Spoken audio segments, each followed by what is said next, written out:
Thank you, Prime Minister, first of all, and thanks to the people of Hungary for welcoming me.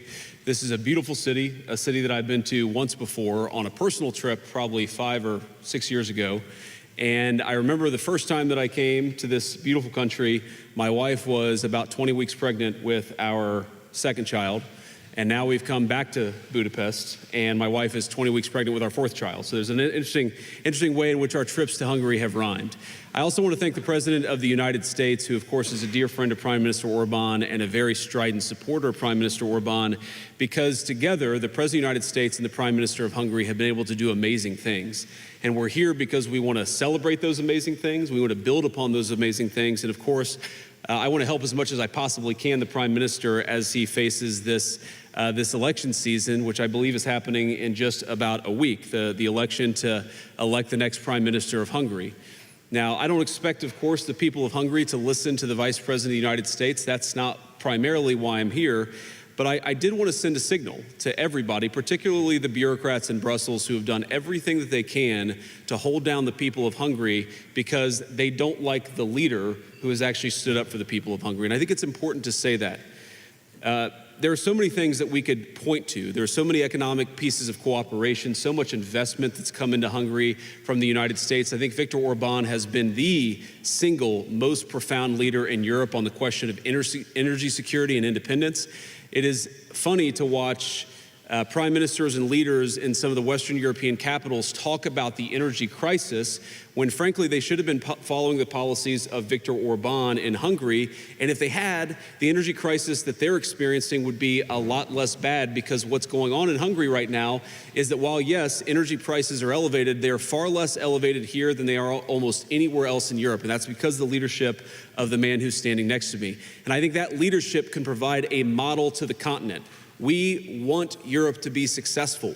We want European families to be able to afford to heat their homes and to build great things. We want Europe to be energy independent and even energy dominant, but it's not going to be energy secure if it continues to follow the failed policies of the past. And so I think Viktor has been a great example in charting a course that could lead to a better, more prosperous, and more energy secure Europe. There's a lot of other cooperation in technology and artificial intelligence and manufacturing. There are so many ways in which the United States and Hungary have been great economic partners, and that partnership has really accelerated over the past couple of years under President Trump's leadership. But ladies and gentlemen, I'm not here primarily, Viktor, because of the economic cooperation between our countries. I'm here because of the moral cooperation between our two countries. Because what the United States and Hungary together represent under Viktor's leadership and under President Trump's leadership is the defense of Western civilization. The defense of the idea that children should be able to go to school and get educated and not indoctrinated. The defense of the idea that European and American families should be able to transport themselves and be able to afford to heat and cool their homes. The defense of the idea that we are founded on a certain Christian civilization and Christian values that animate everything from freedom of speech to rule of law to respect for minority rights and protection of the vulnerable. There is so much that unites the United States and Hungary, and unfortunately, there have been too few people who have been willing to stand up for the values of Western civilization. Viktor Orbán is the rare exception that has unfortunately proved the rule. That's one of the reasons why I'm here. I'm here because Viktor is a statesman, and we have seen so much talk in European capitals about the need to end the war in Russia and Ukraine, and we certainly agree with it. The war would have never started if President Trump had been president 4 years ago, but now that it has started, probably the two leaders who have done the most to actually end that destructive conflict have been Donald J. Trump and Viktor Orbán in Hungary. And they've done it through diplomacy, through talking to people, through trying to understand what the Ukrainians and the Russians need to end the war. We're going to continue to participate in that process, but I think that it is a testament to the people of Hungary that you're a country of 10 million people, but I'm telling you, I've sat in all the rooms and I've been on all the phone calls. Your leadership has been a far, far more important and constructive partner for peace than almost anyone anywhere else in the world, and that is a great testament, I think, to the wisdom and the courage of the people of Hungary. And then finally, I just want to say one final observation about this election. What has happened in this country, what has happened in the midst of this election campaign is one of the worst examples of foreign election interference that I've ever seen or ever even read about. The bureaucrats in Brussels have tried to destroy the economy of Hungary.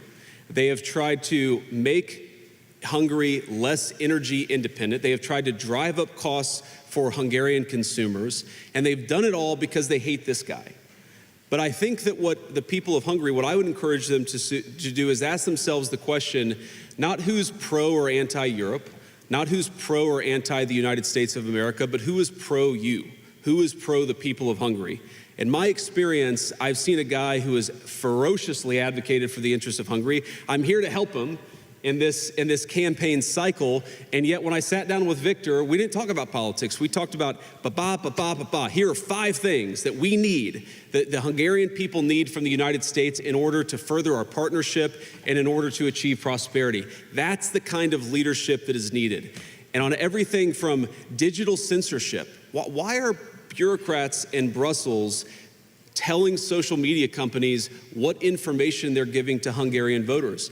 I think the voters of Hungary are adults. They are sovereign in their own country, and they should be able to look at whatever information they would like to about the election without somebody in a faraway capital treating them like children.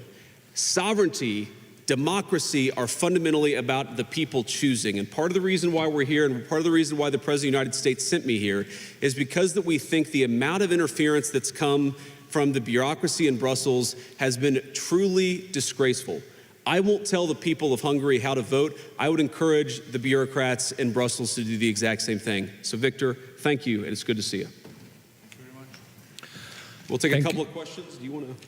Thank you, Mr. Vice President. We have time for a couple of questions. The first two goes to the Hungarian side, and then the floor is yours, Mr. Vice President. Az első kérdést a... So the first question goes to Hungarian television. Csaba jó.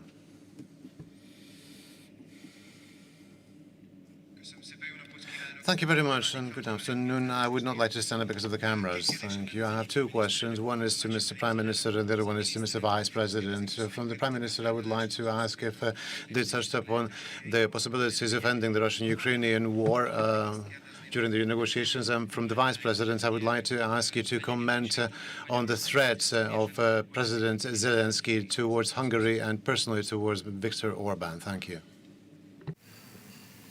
Okay. We did touch upon the Russian-Ukrainian war, which is a painful subject. We're talking about a war waged between 2 Christian countries. Moreover, in the territory of Europe. So these 2 sentences actually set out how serious this war is. And I have always really looked up on the President of the United States. I'm talking about the current president, obviously, that from the first moment onward, he regarded these 2 dimensions as most important.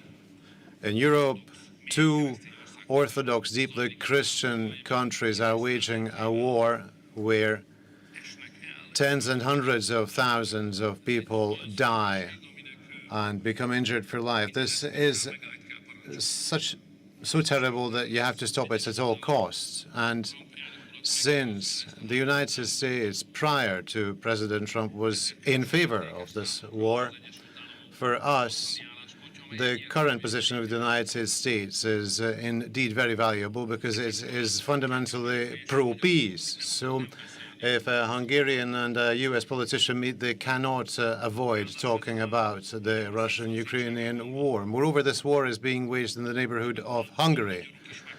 Hungarians also die in this war, since in the current territory of Ukraine, multiple Hungarians live who are drafted, occasionally with brutal coercive measures. They are taken to the front where they die.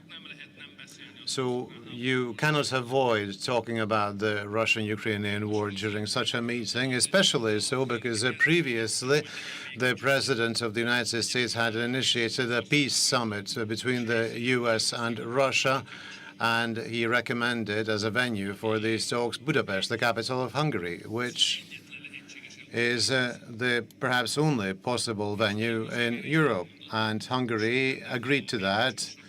In fact, I must say that up to the level of the technical preparation of this meeting, we negotiated on those with both the President of the United States and the President of Russia, and Hungary remains ready. So that if the U.S. and Russia believe that a peace summit is required between the two of them, then Budapest will be happy to provide itself as a venue for that meeting, and we are available. And that's all I can say to you. Thank you for your willingness to host. And just to answer your question, so I'm not aware of President Zelensky threatening Viktor Orbán. I know that there have been a lot of people who have threatened Viktor and have frankly not just threatened the people of Hungary, but have actually tried to exact costs on the people of Hungary because their leadership has been one of the few that's been wise and smart about the conflict between Russia and Ukraine. Now look, you don't have to defend the morality of the war. I think Viktor has. I certainly have. The President of the United States has condemned the invasion. We don't like the war. We want it to stop. That's not the question. The question is, how do you make it stop? And the answer is not by politicians who stand at microphones and beat their chests and act tough when somebody else's children are going off to fight in a conflict. You do it through sustained diplomacy. And so I'd ask the people of Hungary, and not just Hungary, but the people all across Europe, what is the alternative to peace? Is it to continue feeding young men into this terrible, terrible war, to continue this completely ridiculous cycle of violence, or is it to get serious about diplomacy? Is it to continue to have skyrocketing energy prices to the point where European economies are on the verge of collapse, or is it to sit down and get serious about a peaceful resolution? The reason the President of the United States has been so dedicated about this is not because it affects us as personally as it does the people of Hungary or Europe. In fact, we're much more insulated, as all of you know, from what's going on in Russia and Ukraine than most countries anywhere else in the world. The President has asked us to work so diligently on it because he knows that it's bad. It's bad for commerce, it's bad for morality, it's bad for human life. We need to actually engage in some real diplomacy. Viktor has been better at anybody at helping us understand what is it the Ukrainians need and what is it that the Russians need in order to achieve peace. We're going to keep on working on that process. As you've all heard the President say, this war has been the hardest of all the wars that he's worked on to solve, but we're going to keep on working at it. The President has ordered us to keep on working at it, but we need people. We need people in Europe who understand the stakes and understand how to get this negotiation done. Viktor's been a great part of it, which is why the President asked him about the Budapest summit, because I think we're ever going to get these leaders together, this is the perfect place to do it, a place of real statesmanship, a place that has shown itself very willing to be a positive force for peace. Thank you very much. The second question goes to Patriota Noemi Német. Thank you very much. Good afternoon to you. I have one question to each of the participants. Mr. Orbán, you have mentioned the serious energy crisis that we are facing. The ships that have been able to pass the Strait of Hormuz are just reaching Europe now. Now that there is no oil coming from Russia or from Middle East, what do you think will happen with Europe, with Hungary? And what can the Hungarian-American Energy Corporation mean for Hungary? And what do you think, will Brussels also lift the sanctions on the Russian energy? If I may. Please. So, according to recent U.S. intelligence reports, Ukraine may have interfered in the American elections, helping the Democrats. It has also come to light that the Ukrainian intelligence treats Hungary as an operational zone as well. What kind of political motivation could be behind Ukraine targeting conservative, patriotic political forces both in the United States and in Hungary? Thank you very much. I think there is definitely a new situation in Europe, but the Hungarian elections are perhaps tightening our horizon. restricting our horizon. Therefore, we're not paying as much attention because of the elections to the developments. Of course, because we Hungarians are mainly preoccupied with the outcome of the elections next Sunday. However, there is something that is going to change everything that's happening. The thing is that the strategy that the Europeans have followed to support Ukrainians so far has ended, has failed. This strategy has failed.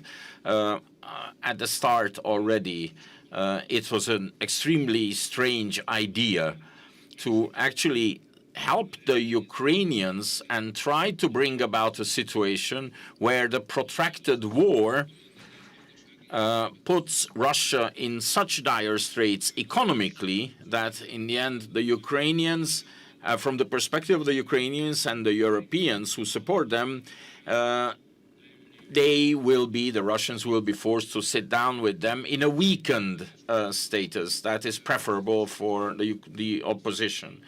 However, to wage an economic war against a country that has unlimited energy resources and has unlimited raw materials, while those waging the economic war do not have energy and do not have raw materials, was a very strange idea. And for some time, they might have believed that the sanctions levied on Russia in the end will be enough to actually win this economic war. But what is happening now is all of a sudden, everything has gained importance what the Russians dispose of. And suddenly they are in a much more favorable position than they used to be before, ever. So the support of Ukrainians strategy has basically failed. But now we are concentrating on the elections. That's why perhaps less attention was paid to this. But we will be faced with an absolutely new situation after the Hungarian elections.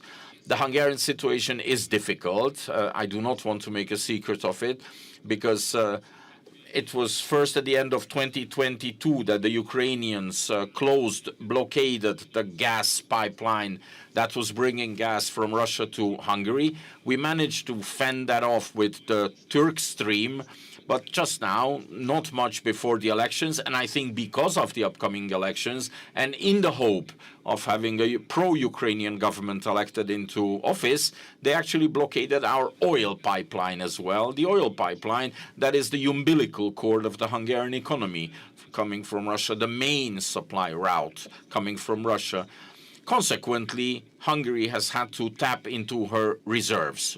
There's two things we are doing. On the one hand, they have closed us off from oil. We have to supply the Hungarian economy, Hungarian consumers with fuel and with energy, and we have to force the Ukrainians to reopen the pipeline. And we have a plan to do that. We are actually executing that step by step, and at the end of this, I am convinced, after the national forces win the election here in Hungary, there will be no option left for the Ukrainians than to lift this blockade, to reopen the pipeline, and Hungary can just go back to normal operation. These are my, well, I wouldn't say hope, these are my plans. This is how it's going to happen. So to answer your question, yes, we're certainly aware that there are elements within the Ukrainian intelligence services that tried to put their thumb on the scale of American elections, on Hungarian elections. This is just what they do. This is part of the cost of doing business within some elements of their system. I try to remind myself that Ukraine, like the United States, is a very complicated place. There are good people and there are bad people. There are people that try to interfere in others' elections, and there are people who actually just say, you know what, we believe in sovereignty for everybody, and that's what we support. For example, there were people in the Ukrainian system who were campaigning with Democrats literally in the weeks before the presidential election, where Donald Trump won very comfortably in November of 2024. So I'm aware of that stuff, but I don't think Viktor lets that stuff get to him. I don't let that stuff get to me. We're here to try to solve the problems for the people that we represent. And whatever certain elements within the Ukrainian system think about me or think about anybody else, I really believe it's in the best interest of Ukraine, the best interest of Europe and Hungary, the best interest of the United States for this war to come to as rapid of a close as possible. This is the seeds of this war, the seeds of this conflict were actually planted well before the fighting started. And they were planted when European leaders decided that they were going to go so deep into a particular energy economy that they were going to cut themselves off from oil and natural gas that came from the East. That was a huge mistake then, and it's obvious that it's a huge mistake now. And it's funny when I hear people accuse, my president, for example, of being pro-Russia. My president has done more to help Europe out with energy and liquid natural gas than anybody in the world, which weakens Russia. Because we would love our allies and our friends to pursue smart energy policies so their consumers can pay less money, but also when, God forbid, there's a conflict, they can rely on us rather than another country for the energy that they need. So it's so funny to me that very often the very people who accuse this or that leader of being pro-Russia are the very people who created an energy-weak economy in Europe to begin with, and that has done more than anything to make Ukraine weak and Russia strong. We just want the killing to stop. We want to get back to commerce. We recognize there's a lot of difficult issues, but the way to solve those issues is to talk to one another and to actually engage in the hard work of diplomacy. And Mr. Vice President, the two questions, it's your call, please. Sure. So I want to call on a couple members of my pool because they traveled all night and are here with us. So let's start with Natalie at the Washington Post. Thank you, Mr. Vice President. The clock is ticking to tonight when the deadline looms for avoiding bombing infrastructure in Iran to the Stone Ages, as the President has said. Do you have any new information to believe that a deal can be reached by then? And secondly, there's been some rhetoric from this administration, your administration, about this war, God supporting the United States in this war and the strikes against Iran being part of God's will. Do you agree with that? And what do you make of the idea that God is on the side of the U.S. in these strikes? Well, so you asked if there's new information, and I don't, unless I have a text message from Steve. Well, I do have a text message from Steve Witkoff. Wouldn't you like to know the subject of this message? But no, I need to read it first before I talk about it. But here's what time is it in the United States right now? Okay, that makes sense. All right. Okay, so Natalie, on this question of the deal, I really think there are two pathways. The President's been very clear about this. There are two pathways that this thing is ultimately going to end. First of all, the United States has largely accomplished its military objectives. There are still some things that we'd like to do, for example, on Iranian ability to manufacture weapons that we'd like to do a little bit more work on militarily. But fundamentally, the military objectives of the United States have been completed. So that means, as the President has said, very shortly this war is going to conclude. And I think the nature of the conclusion is ultimately up to the Iranians. I think there really are two pathways, and I'm oversimplifying this a little bit, but I think pathway one is where the Iranians decide they're going to be a normal country. They're not going to fund terrorism anymore. They're going to be part of the world system of commerce and exchange. And that's going to mean much better things for them economically. It's going to mean better things for the peace and safety of the world. It's going to mean a lot of good things for a lot of people all over the planet. That's option A.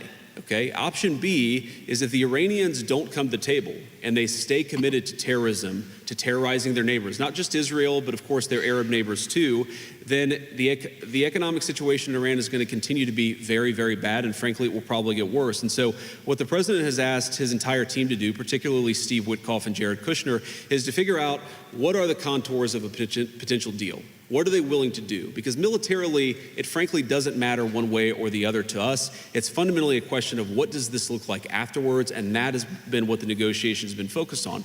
And the President's also been very clear that while the Iranians are trying to exact as much economic cost through the Straits of Hormuz, the United States has the ability to extract much greater economic costs on Iran than Iran has on an ability to extract costs on us or on our friends in the world. So I hope that they're smart. The President has set a deadline for about 12 hours from now in the United States. We're going to find out, but there's going to be a lot of negotiation between now and then, and I'm hopeful that it gets to a good resolution.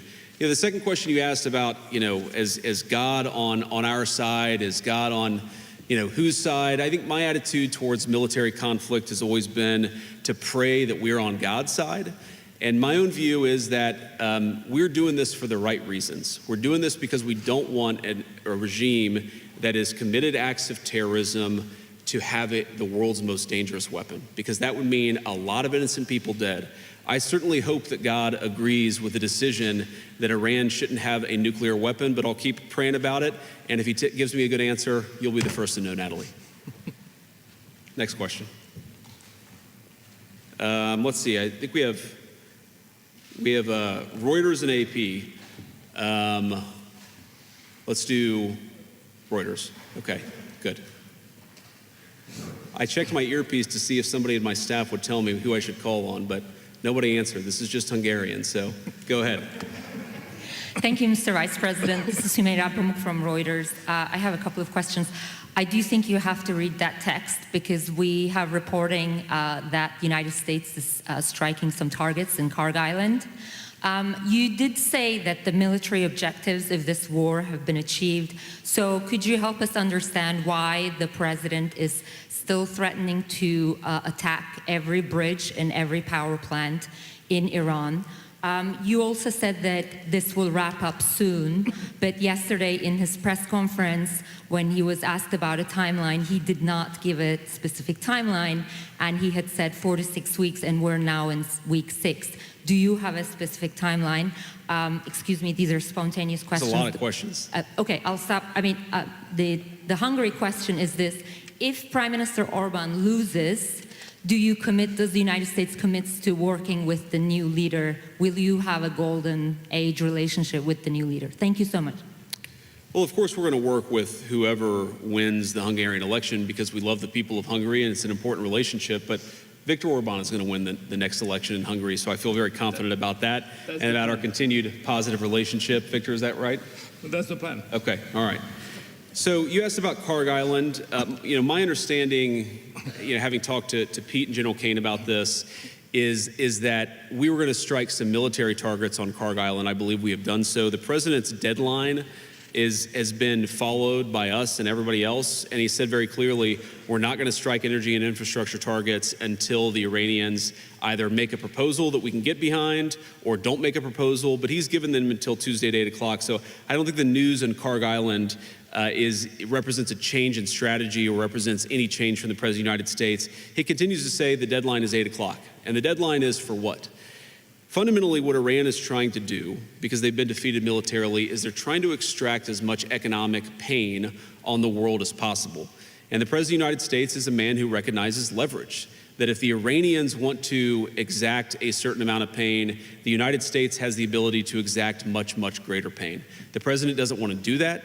I don't want to do that. That's why we're negotiating so aggressively. But fundamentally, the ball is in the Iranians' court. Now, I think the president has talked about this. One thing I will say is that the Iranians were not the fastest negotiators before the war started, and they are certainly not the fastest negotiators now. So we recognize there's some delay sometimes in transmitting messages from one person to another, but we feel confident that we can get a response, whether it's positive or negative. We're going to get a response from the Iranians by 8 o'clock tonight. I hope they make the right response, because what we really want is we want a world where oil and gas is flowing freely, where people can afford to heat their homes and cool their homes, where people can afford to transport themselves to work. That's not going to happen if the Iranians are engaged in acts of economic terrorism. So they've got to know we've got tools in our toolkit that we so far haven't decided to use. The President of the United States can decide to use them, and he will decide to use them if the Iranians don't change their course of conduct. I think that's it. Mr. Vice President, Miniszterelnök úr, köszönöm szépen. Thank you very much, Mr. Prime Minister, Mr. Vice President. That concludes our press conference. Thank you very much for being with us, and goodbye.